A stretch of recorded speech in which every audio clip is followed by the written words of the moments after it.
There is a feeling that at long last, soccer has arrived in the United States. Either it's arrived or it is arriving. A study came out showing that soccer is now the third most popular sport in the United States.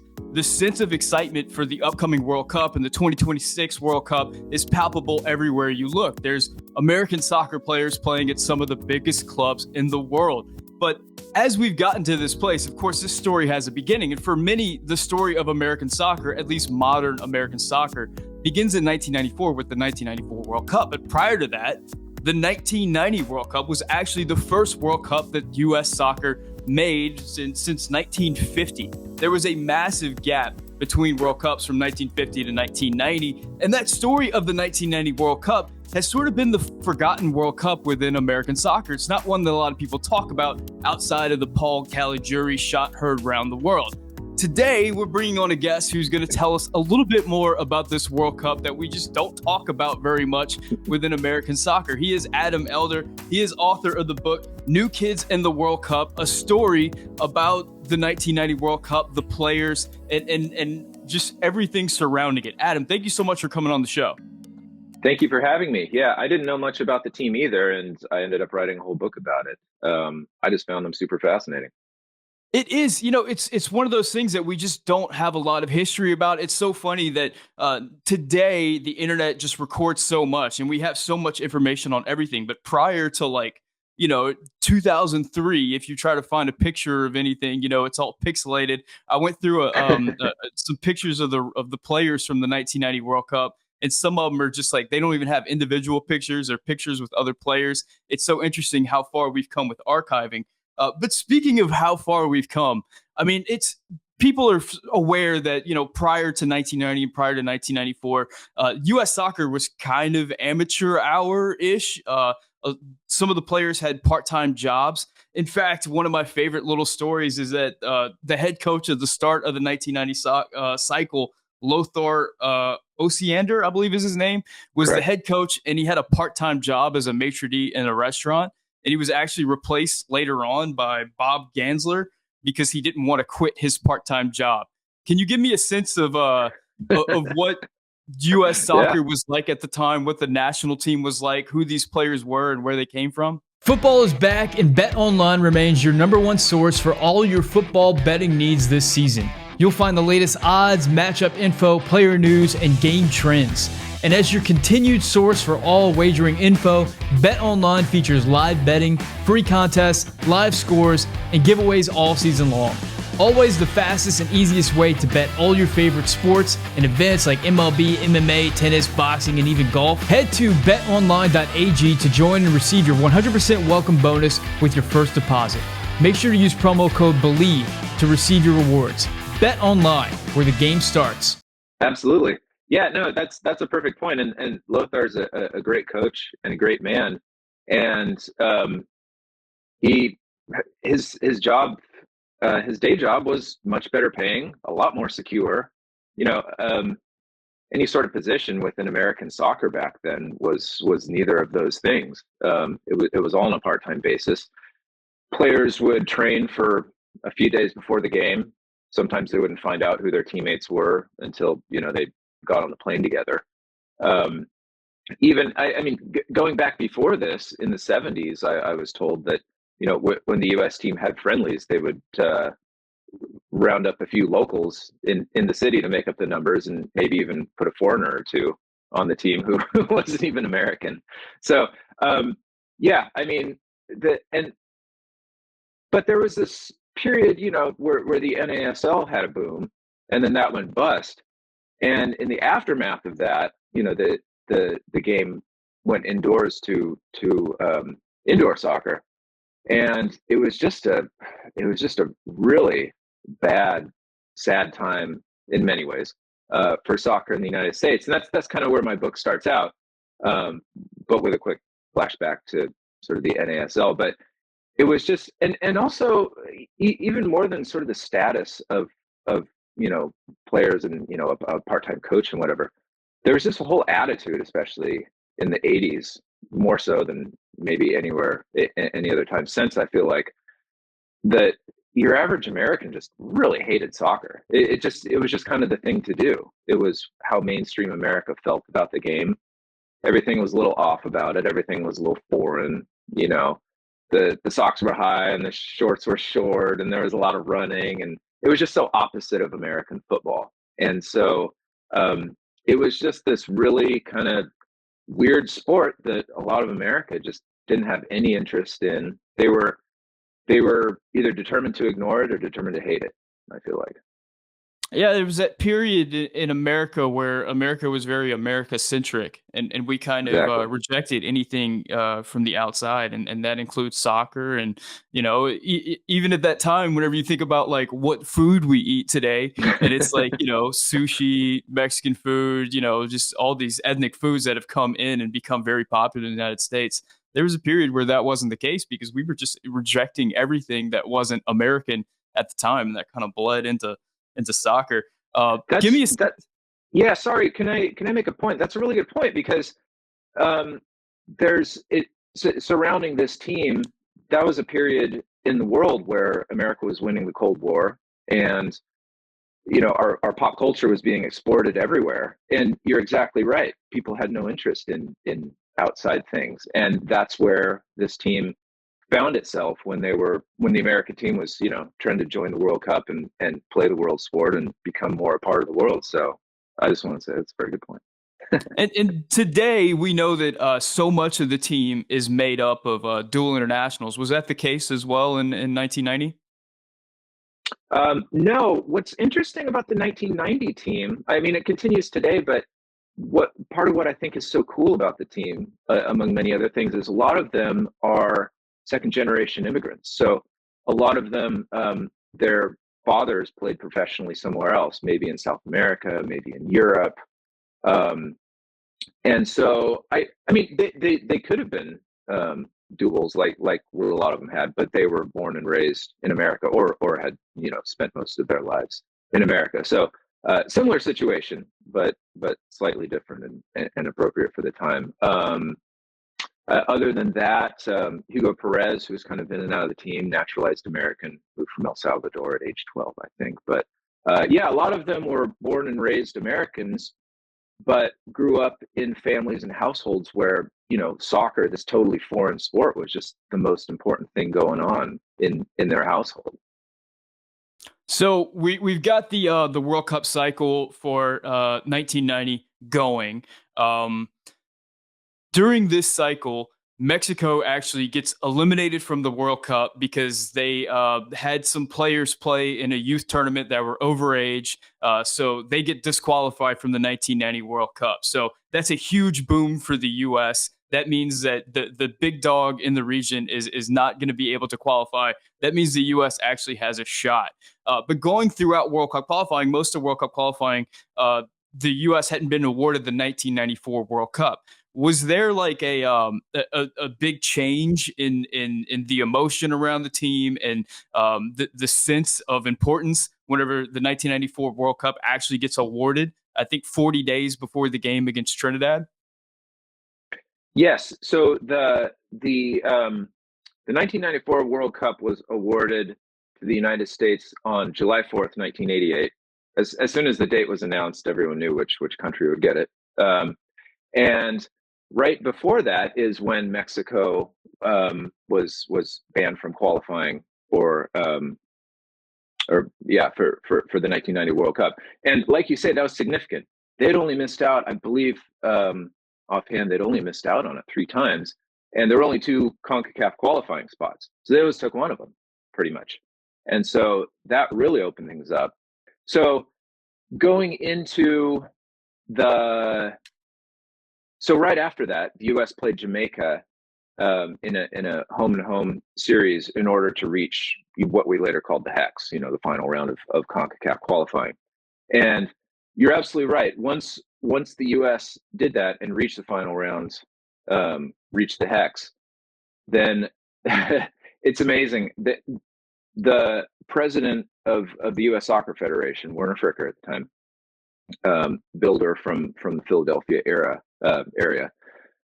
took out a personal loan of $750,000 to fund the push for the team in order to fund them and whatever to qualify for the 1990 World Cup. I mean, he put his own personal wealth on the line, like his life's work, all of this, basically betting on an American soccer team which hadn't qualified for for 40 years. It's just such an amazing, matter of sports wagering, I guess. And other than that, but Fricker was also the one who had led the bid to get 1994. And as soon as that bid was announced, you're absolutely right. He started telling anyone and everyone that it was extremely important that U.S. qualify for 1990 and that we get a serious team in a hurry. And all of those things is what led to them getting a full-time coach in Bob Gansler, and players actually getting paid full-time, getting real contracts. They started treating the U.S. men's national team more like a club team, scheduling friendlies anywhere and everywhere around the world. It was basically like Operation Warp Speed in order to bring the U.S. from, the previous soccer decade into, the present and maybe even the future. And it was radical, and there was really no room for error. They had to qualify for the 1990 World Cup, or else, yes, the 1994 World Cup was probably going to happen, although there is a little bit of questions about that, on whether that was contingent upon the U.S. qualifying for 1991. There's a little bit of ambiguity about that in my book, because no one's quite sure. And, honestly, no one can trust the FIFA heads at the time, then or now, but especially then. And there's some really great stories about those characters in the book. But we went from a period of players playing college and on these sort of short-lived regional outdoor leagues and indoor leagues to, basically being a full-time national team and having to win some very important CONCACAF games, and in short, doing something that no U.S. team had done in 40 years and learning it as they go. It was amazing. Yeah, there's some really interesting stories in there. I remember seeing that the national team, or at least part of it, actually competed in a five-a-side futsal tournament, just because they needed to get games together. That's so interesting. I mean, imagine like the current U.S. men's national team entering a futsal tournament in order to prepare for the World Cup. Like, people would be losing and they their did minds. Great. They knocked off Italy and Brazil, and I can't remember who else. I believe they got third place in it. It's coached by Joe Machnik, and featured a lot of the players, well, several of them that went on to star in the 1990 World Cup. Yeah, exactly. I'd always thought about the 1990 World Cup as an important building block for the players who would ultimately make up the 1994 World Cup, to get experience and to get the camaraderie and understand what a World Cup was heading into 1994. What I didn't really think about was the financial side, where the federation, at least according to a book that I just picked up, got $1.4 million just for qualifying, and then an additional like $10 million in the broadcasting rights and everything that came with making the World Cup. So making that 1990 World Cup was financially, I mean, was it crucial? Was it, I mean, how important was that financially for U.S. soccer to make that 1990 World Cup? And was that felt by the players? It was extremely important. Wow, that's a huge can of worms. First of all, it was important for, I assume it was important for Mr. Fricker to get his money back. But also, sort of going along with what we were just talking about a moment, if the U.S. didn't qualify for the 1990 World Cup, I mean, everything was on the line for these particular players. Those contracts wouldn't have been extended. There's no way.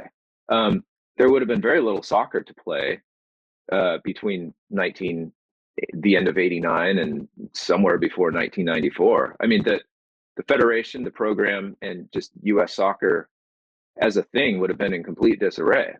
And so once the U.S. did qualify, Trinidad, the famous game, anniversary is coming up on November 19th. The players somehow found out how much money the federation was getting, and they wanted a big bump in their contracts. And So that was quite the standoff. They went on strike, actually. And there's still some hard feelings about it to this day. It really interrupted the team and the harmony for a few months. And in fact, some of them got kicked off the team. And it was a real sore spot. Money always seems to be when it comes to U.S. National teams and the federation. And Not just U.S., I mean, everywhere. yeah, for sure. And I'm not sure if we can say that's where it began for the U.S., but that was certainly a major step. And this was several years before the players unionized. So this was their first attempt at actually getting power that I'm aware of. So yeah, the money was a big deal for sure. It was life changing. You mentioned the famous game against Trinidad where the U.S. actually qualified for the World Cup. I'm sure a lot of U.S. soccer fans, especially the old heads, are aware of that game. I'm sure they're aware of the shot heard around the world from Paul Caligiuri. In doing a little bit of research for this interview, I was not aware that this game was important for Trinidad too, because had Trinidad had a draw, they would have qualified for the World Cup, something that they hadn't done in a while. And because of that, I mean, they had it was like a weeks long celebration in their country for this game. I mean, they had like a day of prayer. They had like a national holiday on the game. Reading some of the accounts, I mean, players talk about this like it was absolute pandemonium in that country. What were some of the stories and feelings from the players about that game, and not just the game itself, but arriving in that country, staying at the hotel, just interacting with the fans with so much on the line? And mind you, a lot of these players are not full-blown professionals. I mean, some of them were, but some of them were college students. Some of them were semi-pro. So tell me about that game and what that experience was like from the player's standpoint.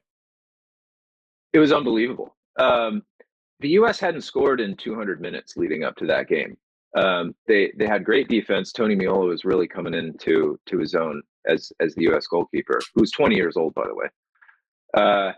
And so they had a real problem scoring, and there was a lot of acrimony in the squad. They had started out in Florida and played an exhibition game behind closed doors against Bermuda, and the entire Federation delegation came out for this game. And when the players and the staff saw that, everyone got really nervous. And the game didn't go so well against Bermuda. So everyone was really nervous going to Trinidad because they hadn't been playing well. And then their dress rehearsal didn't go so well. And this was a must-win game against Trinidad. And they all knew their futures were on the line. Some were getting married the next week. Others had just bought a house. I mean, you can imagine all this personal stuff that a lot of these young people are going through. So they fly.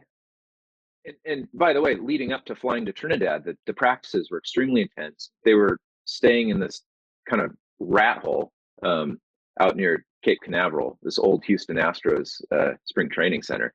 There were fist fights breaking out in practice every day. It was nuts. So they fly into Trinidad, I believe, 3 days before the game, land at midnight. They weren't they weren't trying to sneak in, but they weren't trying to make a big show of it. And as soon as they land, they hear a voice that it's from the captain or a stewardess or whatever saying, "U.S. men's team, please remain seated."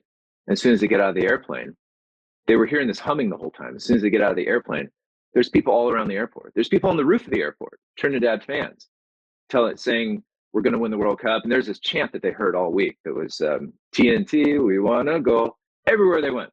The bus goes to their hotel. Fans lining the highway, 3 deep. Everyone's in red the whole week.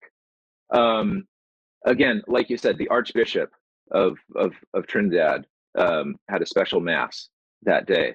All week, the newspaper had red headlines. I mean, the travel companies were already selling travel packages to Italy for Trinidad, and they had missed out on the World Cup. I can't remember the exact year, but in very controversial circumstances to Haiti. They'd had, I think, 4 goals disallowed, and the referee was later banned for cheating. So this was really important to them, and this was a really good Trinidad team by their standards, one of their best.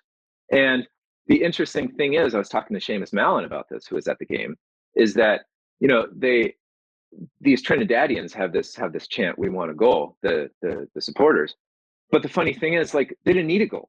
They just needed to tie.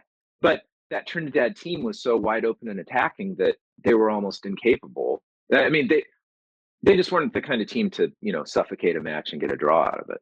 But leading up to the game, all of this for the US players, to get back to your question, it was kind of drawing them closer together. You couldn't get this experience in the United States, like the big game where an entire country is up for a match. And they were really feeding off of this. This is, in one sense, I mean, yeah, they're the opponent, but in one sense, this is like everything a soccer player could dream of at this point, an American soccer player, like an entire country up for a game. And so it really helped them out. And by the time they were lining up in the tunnel next to the Trinidad team, if the US players thought they had nerves, they looked over at the Trinidad players, and these guys all looked like ghosts. They had so much pressure on them. And the stadium was oversold. The Jack Warner and the Trinidad Football Federation are reported to have sold 2 tickets for every seat. There were parades, there were musicians. I mean, the whole thing it looked like the opening ceremonies of something pre-game. There was so much riding on this game for Trinidad. And there was also so much riding on this game for the US team. And they had such chips on their shoulders their whole lives, not only, being a soccer player in America, which wasn't an easy thing to do, but this was like, I and others call them the NASL's orphans. They all grew up watching the NASL and seeing Pele and Canalia, Best, and so on and so forth. And then they grew up and it disappeared. The league had disappeared, the sport had mostly disappeared. And so they were fighting for their future. They were fighting for the sport.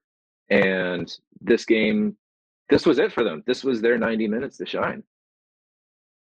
It's absolutely fascinating whenever you put it into the context of American soccer, just mediocrity for 40 years, no expectations on these guys. Yeah. Nobody's thinking that they're going to make a World Cup. And then you start this cycle. All of a sudden, Mexico, it gets banned, so the top dog is out. All of a sudden, you get the World Cup in 1994, and people are financially needing this to happen. The players have some financial stakes. Like, all of a sudden, everything just changes, and it goes from this ho-hum, thing that was probably an interesting story that the players would tell about what they did with their summer whenever they got back to their day job. All of a sudden, like, it felt like life was at stake. So let me ask you, after the Trinidad game, the U.S. beats Trinidad. They qualify for the 1990 World Cup. It had to be an extreme relief on the part of U.S. soccer. The players had to be over the moon. What was the sense in the United States at the time? Did this register with the general sports population? Did people care? Were they excited? Very little, unfortunately. It would be kind of a news of the day item when a player would get back to his hometown. But no, I mean, they landed. They had this crazy. I mean, they had, like, the party to end all parties. I won't spoil too much at their hotel, which is called the Upside Down Hilton in Trinidad. And then they had to wake up early the next morning, typical, for a flight back to Miami. The plane develops some kind of engine malfunction midway, and they get stranded. They had to make an emergency landing in Barbados, and there's this whole thing about that. I won't ruin it. But so long story short, they get back to MIA, and there's basically no one waiting for them.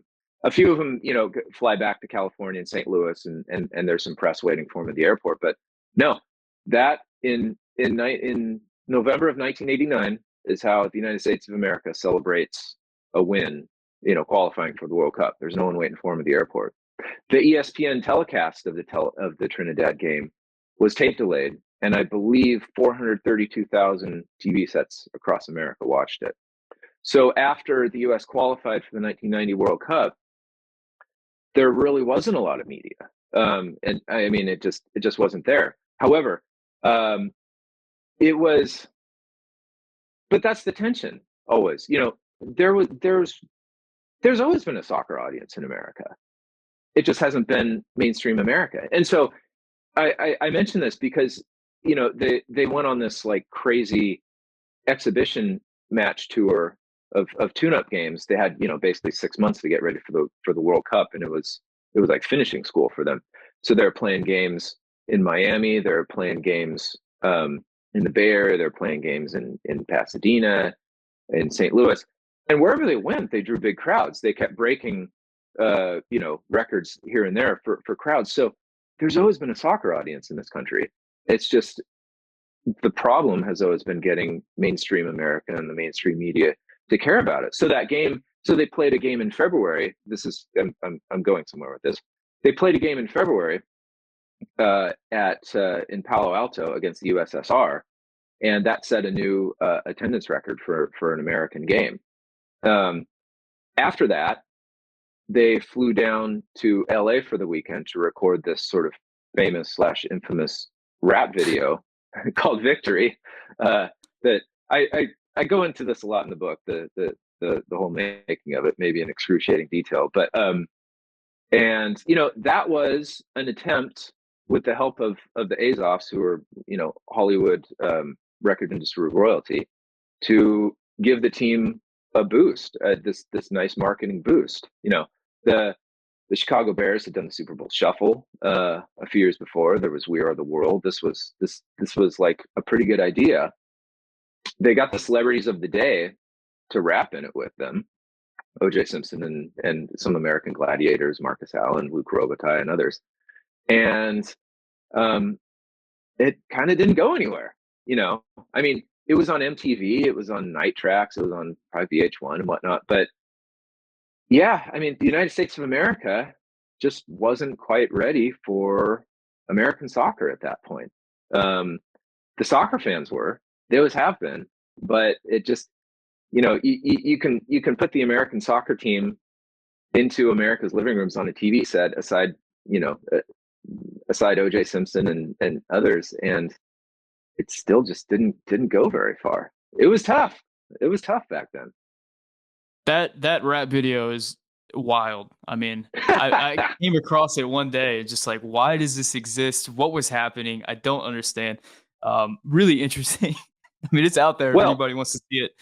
Okay, I'll give you the 15-second version. This all started when Paul Caligiuri got into a party in Hollywood Hills at Michael Littman's house for George Michael, and he was hobnobbing with the stars of the day. He was in a mansion talking with Tom Petty, hanging out with Guns N' Roses, on and on and on. The end result is the rap video you just mentioned.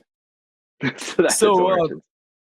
The 1990 World Cup, I mean, it draws a lot of similarities, I think, to where we are right now, because the 1994 World Cup was hosted in the United States. The 2026 World Cup is going to be hosted in the United States. You had a very young, inexperienced team in 1990. You have a very young, inexperienced team in 2022. And it feels like a lot of 1990 was building towards 1994, and a lot of 2022 is building towards 2026. After the stress and pressure of qualifying for 1990 was out of the way, and the U.S. soccer investors had gotten their money back and everything was going to be okay, did everything immediately turn towards 1994? Like, what was the pressure and build up and feeling during 1990? Were the players looking forward to 1994? The administration, the staff, what was that build up like?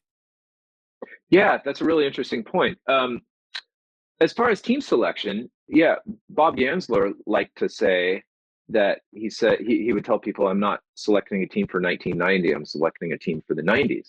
And so, talking with Tony Meola and others, they say just what an amazing man he was, that he took all these young guys and wanted to give them experience, throw them into a World Cup, which, we'd never been in, to give them experience for 94. I mean, what coach has that kind of courage and foresight to do such a thing? Because he did have other players available to him. Some folks playing in Europe who we later saw in 1994, a lot of them, Thomas Dooley or Stewart, those types of guys. But Bob was a loyal guy. And not only that, but, he would say, well, where would I put, this guy's great, but where would I put Bruce Murray, for example? And so, yes, there was definitely with the team one eye on 1994, but 1990 was also very valuable in many ways because uh, the U.S. Soccer Federation learned a lot of things the hard way. It had quickly become apparent that when you're out of a World Cup for 40 years, once you qualify, you have no idea what to do.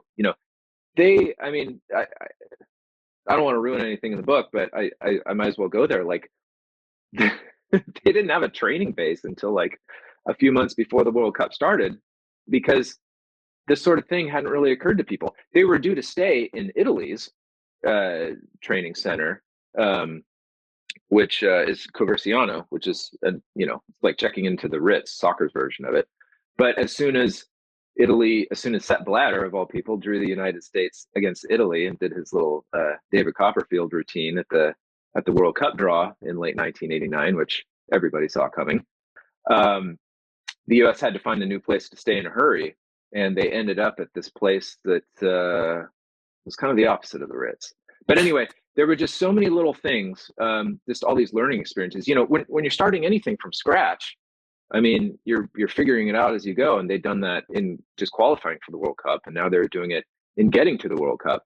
And so all these lessons, I mean, I would talk to folks like Kevin Payne or Sunil Gulati, and all of these things they learned qualifying for 1990 and getting to the 1990 World Cup and how to act when you're at the World Cup and all this was hugely valuable in planning and going through the 1994 World Cup. It's all part of what made it, this unanimously agreed success that it was and still is. I think their attendance record still stands. Really? The 1994 World Cup, yeah. Even the 1994 World Cup, yeah. Yeah, even after they went to 32 teams. So the 1994 World Cup is credited with kind of launching the modern American soccer. I mean, it was linked with launching MLS. It launched the careers and the stardom of so many players. I mean, we get the iconic images of Alexi Lalas, Marcelo Balboa, Tab Ramos, Eric Winalda, Ernie Stewart, all these guys that are still around American soccer, some of them in a very big way, some of them having roles that are a little bit more behind the scenes. Was there much cultural impact that happened after the 1990 World Cup? Were these guys stars at home whenever they returned? What happened after the World Cup? Yeah, very little for these guys. Yeah.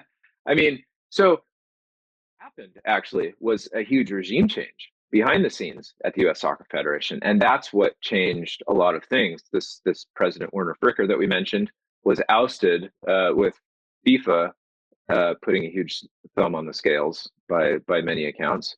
In came Alan Rothenberg, and Fricker was always loyal to Bob Gansler. Once Fricker was out, Gansler didn't necessarily have a lot of allies at the Federation, and that's when Bora came in. Bob was, I believe technically he resigned about a year later, and Bora came in and, he put his own spin on everything. And that's when, there were always these guys, on the fringes or in college, or they'd be on the 92 Olympic team or whatever. But all of a sudden they started coming in. But, a lot of these 1990 guys, 1990 ended up being their only World Cup. And there's a lot of things that went on behind the scenes, depending on who you talk to, with attempts at unionization or, favoritism within the squad, which, obviously is not a thing of the past. And just all these other things that, there was the core group that you mentioned, but a lot of these big leaders on the 1990 team just kind of started falling away one by one, either through politics or whatever else. And so you ended up with two very distinct teams, I'd say, between 1990 and 1994, with some carrying over. But those 1990 guys that ended up on the 94 team were definitely the elder statesmen on the team. I made some of the allusions between 1990 and where we are right now, and 1994 and 2026.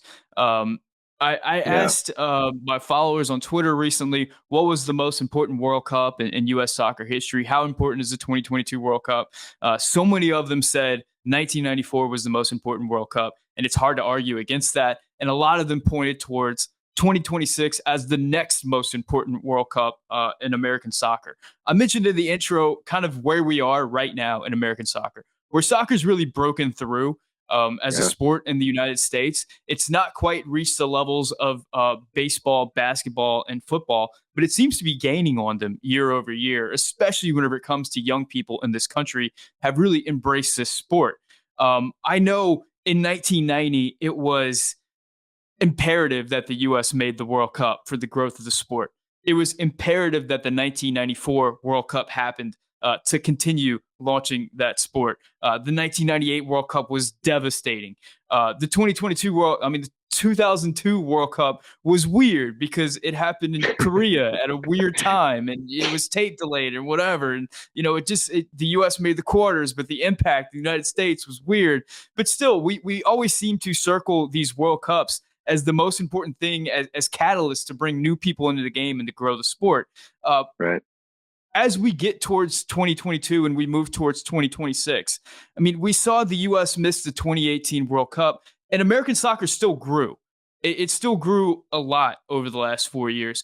I'm wondering, do you think that the World Cup is still as important to the growth of American soccer as it was in those days, or do you feel like soccer is inevitable at this point, and we don't necessarily need it as much? Yeah, that's a great question. I hadn't thought about that, but I think the World Cup's still important. I think, I soccer is a big part of my life. I'm sure it is yours and your listeners. Uh, but I think for, a lot of Americans, they only start paying attention. I know, folks in my family do, and friends of mine, when the World Cup rolls around. It's an event, and it's, to use an old fashioned term, it's like must see TV. It's the rest of the world throwing a party, and it's such an easy like gateway into the sport. I mean, you have like your own country to cheer for. Although it is interesting, like you said, that in 2018 the sport still grew without us in it. Um, but yeah, I do. It's something. It's just this. It's almost like the. I mean, we all know it's like maybe not the best version of the game anymore, as good as club soccer is getting these days, and Champions League level soccer. But there's still just something so special and ceremonial, and just I guess what I'm trying to say, something so important about it. That and I feel like there always will be unless FIFA finds new ways to dilute it and kill it and whatever. but but no, it is, and it'll just always be special. And just to go back to what I started saying a moment ago, I think it's when the rest of America starts, paying attention to our sport. Yeah. Yeah, and that is coming in a few weeks, and it's so interesting that the World Cup is just around the corner, and we're doing it in the fall, and there's just so much stuff going on. It doesn't feel like it Yeah. has the enormity that it's had in years past, and there's still a lot Right. of people looking towards 2026. If you had the opportunity to stand in front of the current U.S. men's national team right now as they head towards Qatar, and you got to relay some information to those players that you've learned in researching this 1990 World Cup, what would you tell those players? I'd tell them a few things. I would say, first of all, the team that qualified for the first time in 40 years was making like $20 a day in per diems. They're making like 25,000 a year, basically fighting for their survival. Um, and they played like this current team. They were young. They were very self-confident. Failure wasn't even really a point of reference to them because they were almost naive. These were college players and stars of their indoor teams that had won everything. Like they didn't really know what it was like to lose very much. And I think any team can take a lot of that with them. I mean, that's just an attitude that you bring onto the field, that not only confidence but a big chip on your shoulder. especially because everyone is writing off the U.S. And I think the world takes us more seriously now, which I'm sure is to our benefit. But the past U.S. teams, I think, were able to use that to their advantage. And then I would also say that this team had such big egos, the 1990 team, that there was a really great profanity-laden speech given by John Stolmeyer, who was very much the hard man of that 1990 team, which I won't ruin in the book. But after all the strategic meetings, after all the practices and planning for the week, that was like the final thing the U.S. team were left with before they headed for the Stadio Olimpico in Rome against their big game against Italy. And it was like that's what made the team fired up to play. So I hate to sound so old-fashioned, but I think a good kick in the rear end never does a team too much harm. I don't know what they have going on behind the scenes in this current locker room, but from what I've seen, I don't know. I don't know. Maybe I'm old-fashioned, but I think those sorts of things can't hurt.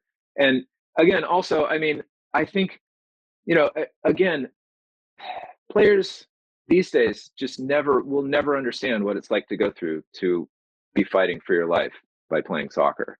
And I don't know, that's a special feeling. But again, I think this will be a good learning experience for them. 2022. I sure hope they go far, but if they don't, sometimes you got to learn things the hard way, and you can turn it around. But yeah, like you say, this is another young team, and we'll see how they do. We'll see how they respond to adversity. I personally think anything can happen. They're young, they're exciting. They can be exciting, I should say. They're unpredictable. I will also say this: leading up to the Italy game in 1990, Roberto Donadoni, one-time Metro star at the end of his career, was quoted in the Italian press. Everyone was saying the U.S. was going to get slaughtered 10-0, 20-0, who knows what.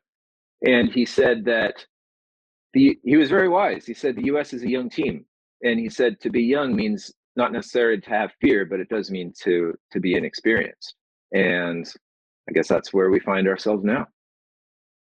Adam Elder, the name of the book is New Kids in the World Cup. Thank you so much for coming on. Can you tell everybody where they can find the book, when it's going to be available, and where they can find more information on you and what you're up to? Yeah, I'd be happy to. All the information is newkidsintheworldcup.com. That's got my live events, tour dates. I'll be in Los Angeles, San Diego, San Francisco, Portland, Seattle, all the month of November leading up to the World Cup. I hope to see you all there. And the book is available wherever you can buy a book: Amazon, Barnes and Noble, your local independent bookstores. Also check out the website. I have a great soundtrack that goes along with the book, full of all the hits from 1988 to 1990. Oh, that's cool. Well, I'm definitely excited to pick it up. I love reading about this stuff. It is so interesting and gives such a perspective of where we are and where we've come from. So I'm very excited about it. Adam, thank you so much for coming on. Guys, make sure you pick up the book. Make sure you make sure you subscribed if you enjoyed the conversation. We got a lot more coverage coming your way as we head towards the World Cup. Thank you so much for watching. My name is Sam, and this is the Yank Report, brought to you by Bet Online.